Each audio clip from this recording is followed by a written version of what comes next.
Ang video na ito ay tuturuan ko kayo kung paano natin makikita yung referral code dito sa ating coins.ph. Open lang natin yung coins.ph natin. Yan.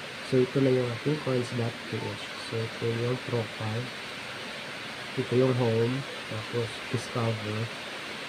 Click natin yung discover. Ito yung resulta. Tapos, sa prices, dito naman is yung portfolio ng coins.ph. Ayun, ay punta tayo ngayon sa referral code. So, dito tayo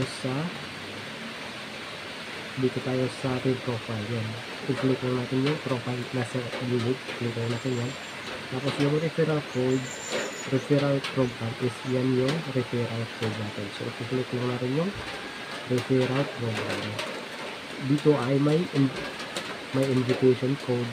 So, referral program for your friends and start earning rewards and points. So, ito yung mga invitation code, invitation URL, at invitation QR code. So, i-copy lang natin yung invitation code. Yan, i-copy natin yan.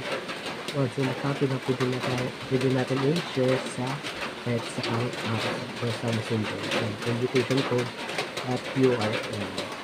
Yan, QR code. Ito yung QR code naman.